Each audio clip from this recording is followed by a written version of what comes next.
जय श्री राम। आपको और आपके परिवार को हमारी तरफ से धनतेरस पर्व की हार्दिक बधाइयाँ। आज की इस वीडियो में हम जानेंगे कि धनतेरस के दिन कितने दीपक जलाने चाहिए, साथ ही जो हम यमदीप जलाते हैं उसमें कितनी बाती हो। साथ ही हम यह भी जानेंगे कि यमदीपक किस समय जलाना चाहिए, वह यमदीपक को कौन जलाए और यमदीपक में प्रयोग होने वाला तेल कौन सा तेल हो। इसके साथ ही हम यह भी जानेंगे कि यम दिया जलाने की परंपरा कैसे शुरू हुई। धनतेरस के दिन 13 दीपक तो जलाने ही चाहिए, साथ ही हमें एक यमदीपक भी जलाना चाहिए। यमदीपक को जलाने से अकाल मृत्यु का भय कम होता है एवं यम के द्वारा दी जाने वाली यातना भी कम हो जाती है। यमदेव की पूजा साल भर में केवल एक ही दिन की जाती है, वो भी रात के समय में की जाती है। रात के समय में अर्थात जब सभी लोगों के सोने का समय हो जाता है, तब यम के नाम का चौमुखी दीपक जलाया जाता है। दीपक जलाने से पहले आपको कुछ बातों का जानना अच्छा होगा, जैसे कि आपको यम दीपक जलाने के लिए दीपक पुरानी मिट्टी का लेना चाहिए। यदि आपके पास पुरानी मिट्टी का दीपक नहीं हो तो आप आटे से बना हुआ दीपक भी ले सकते हैं। आटे का दीपक बनाने से पहले आपको ध्यान रखना होगा कि आटे के अंदर आपको नमक नहीं डालना है।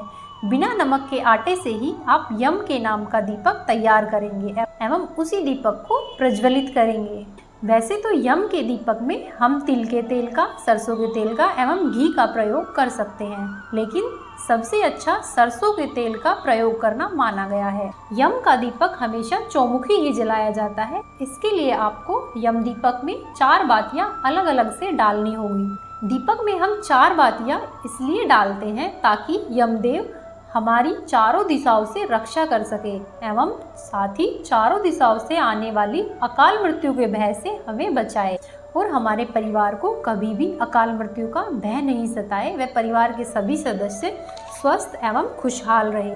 दीपक को जलाते समय हमें दीपक के अंदर एक कौड़ी, थोड़े काले तिल एवं लौंग का एक जोड़ा अवश्य ही डालना चाहिए।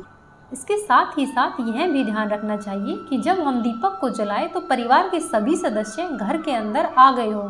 परिवार का कोई भी सदस्य घर के बाहर नहीं रहना चाहिए, क्योंकि एक बार यम दीपक जलाने के बाद घर से बाहर या अंदर नहीं आया जाया जाता, क्योंकि यम दीपक को उलांघा नहीं जाता है। यम दीपक को हमेशा घर के मुखिया के द्वारा ही जलाया जाता है। यदि आपके घर में मुखिया महिला है तो महिला यम दीपक जलाएगी। यदि आपके घर में मुखिया पुरुष है तो पुरुष के द्वारा ही यम दीपक जलाया जाता है। साथ ही दीपक में तेल की मात्रा का भी ध्यान रखें। यदि संभव हो तो दीपक रात भर जले इतना तेल डालना चाहिए। यदि संभव नहीं हो तो कम से कम 2 से 3 घंटे यम दीपक अवश्य ही जलना चाहिए। धनतेरस के दिन लगाया जाने वाला यम दीपक इस तरह से रखना चाहिए कि इसकी बाती दक्षिण दिशा की तरफ हो, क्योंकि दक्षिण दिशा को यम देवता की दिशा माना गया है।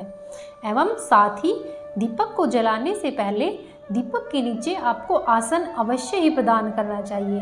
दीपक को हम अनाज का आसन प्रदान करेंगे, उसके लिए आप काले तिल, चावल, खील या और कोई भी अनाज ले सकते हैं, लेकिन दीपक को आसन अवश्य। इसके बाद आप दीपक का पूजन करें, प्रार्थना करें एवं यमदेव से प्रार्थना करें कि मेरी और मेरे परिवार की अकाल मृत्यु के भय से हमेशा रक्षा करें। इस तरह से आपको यम दीपक जलाना चाहिए एवं फिर आप घर के अंदर आ जाए। ध्यान रखिए कि आपको यम दीपक जलाने के बाद वहाँ पर ज़्यादा देर तक नहीं रुकना। आप दिए को जलाने के बाद वहाँ से तुरंत ही अंदर आ जाए और दिए को अकेला छोड़ दे। आपको दिए को ज़्यादा देर के लिए देखना भी नहीं है। वह अंदर आते समय दिए को वापस मुड़कर बार बार ना देखें। अगले दिन सुबह सवेरे जल्दी उठकर आप दिए में प्रयोग की गई सभी सामग्री जैसे कि दिया, दिए के अंदर डाली हुई कौड़ी, लौंग का जोड़ा और दिए में डाले हुए काले तिल, साथ ही दिए को आसन प्रदान करने के लिए हमने जो भी अनाज रखा था वो अनाज, उन सभी को घर से बाहर ही विसर्जित कर दे, घर के अंदर नहीं लाए। आपने दीप पूजन में जो पुष्प, अक्षत, जो भी सामान यूज किया है उन सभी को घर से बाहर ही विसर्जित कर दे एवं दीप पूजन में जो भी मिठाई आपने यूज की है उनको आप घर से बाहर किसी को दान दे दे, घर के अंदर नहीं लाए। यम दीपक को आप अपने गेट से बाहर अपने सीधे हाथ की तरफ रखें एवं दीपक का मुंह दक्षिण दिशा की ओर करके रखें। आइए अब जानते हैं यम दीपक को जलाने की परंपरा कैसे शुरू हुई। एक दिन यमराज ने प्रसन्न मुद्रा में अपने दूतों से पूछा कि तुम सब अनंत काल से पृथ्वी के जीवों के प्राण हरण करते हुए आ रहे हो, क्या तुम्हें कभी किसी जीव पर दया आई है और मन में यह विचार उठा है कि इसे छोड़ देना चाहिए? यम के सभी दूत एक दूसरे का मुंह देखने लगे। यमराज ने उनके संकोच को भांप लिया और उनसे कहा कि तुम झिझको मत, यदि ऐसा कोई प्रसंग हुआ है तो तुम निर्भय होकर मुझे बताओ। तब यमदूतों ने कहा कि बहुत समय पहले हंसराज नाम का एक राजा था। एक बार वह अपने मित्रों, सैनिकों और अंगरक्षकों के साथ जंगल में शिकार खेलने गया। संयोग से राजा सबसे बिछुड़कर अकेला रह गया और भटकते हुए एक अन्य राजा हेमराज के राज्य में पहुंचा। हेमराज ने थके हुए हंसराज का भव्य स्वागत किया। उसी रात राजा हेमराज के यहाँ पुत्र का जन्म हुआ था और इसी खुशी में हेमराज के यहाँ उत्सव मनाया जा रहा था। राजा हेमराज ने राजा हंसराज को कुछ दिनों तक अपने यहाँ रुककर उत्सव में सम्मिलित होने का आग्रह किया। बच्चे की छठवीं के दिन वहाँ एक विचित्र घटना हुई। जब पूरे राज्य में बच्चे के जन्म की खुशी मनाई जा रही थी, तब वहाँ पूजा के समय एक देवी प्रकट हुई और बोली कि आज तुम सब लोग इस शिशु की जो इतनी खुशी मना रहे हो, यह शिशु अपने विवाह के चौथे दिन अकाल मृत्यु को प्राप्त हो जाएगा। इस भविष्यवाणी को सुनकर सारे राज्य में शोक छा गया। राजा हेमराज और उसके परिवारजनों पर तो वज्रपात ही हो गया। सब के सब स्तब्ध रह गए। इस शोक के समय राजा हंसराज ने राजा हेमराज और उसके परिवार को ढांढस बंधाया कि मित्र, आप तनिक भी चिंता ना करें, इस बालक की मैं स्वयं रक्षा करूंगा। संसार की कोई भी शक्ति इस बालक का बाल बांका नहीं कर सकेगी। फिर राजा हंसराज ने राजा हेमराज के पुत्र के लिए यमुना के किनारे एक भूमिगत किला बनवाया और उसके अंदर राजकुमार के पालन पोषण की व्यवस्था कर दी गई। इसके अलावा राजकुमार के प्राणों की रक्षा के लिए राजा हंसराज ने अनेक ब्राह्मणों एवं तांत्रिकों से अनेक अनुष्ठान, यज्ञ, मंत्र जाप इत्यादि की व्यवस्था भी कराई। धीरे धीरे राजकुमार युवा हुआ। उसकी सुंदरता और तेजस्विता की चर्चा चारों तरफ फैल गई। फिर राजा हंसराज के कहने से राजा हेमराज ने राजकुमार का विवाह भी करा दिया। जिस राजकुमारी से युवराज का विवाह हुआ, वह राजकुमारी साक्षात लक्ष्मी लगती थी।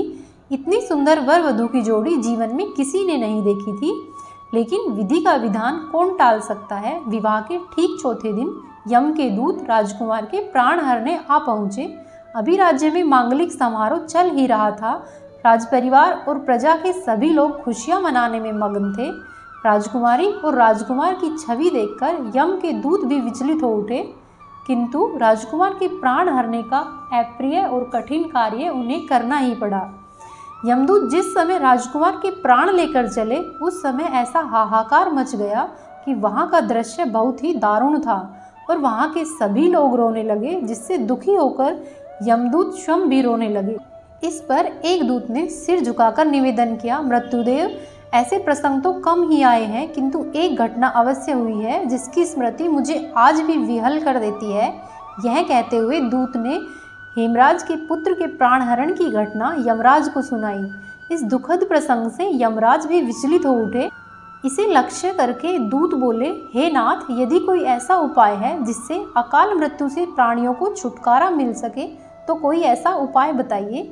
इस पर यमराज ने कहा, जीवन और मृत्यु सृष्टि का अटल नियम है तथा इसे बदला नहीं जा सकता, किंतु धनतेरस को पूरे दिन का व्रत करे, यमुना में स्नान करके धनतेरस और यम देवता का पूजन करके अकाल मृत्यु से बचाव किया जा सकता है। यदि ऐसा संभव न हो तो संध्या के समय घर के प्रवेश द्वार पर यम के नाम का एक दीपक अवश्य ही प्रज्वलित करना चाहिए। इससे आकस्मिक मृत्यु और रोग से मुक्ति मिलती है। साथ ही यम के द्वारा दी जाने वाली यातना भी कम होती है। इस घटना के बाद से धनतेरस के दिन घर के प्रवेश द्वार के बाहर यम के नाम का एक चौमुखी दीपक जलाने की परंपरा चली आ रही है। धन्यवाद दोस्तों। यदि आपको हमारी जानकारी पसंद आई तो हमारी वीडियो को लाइक करें, चैनल को सब्सक्राइब करें, अपने दोस्तों के साथ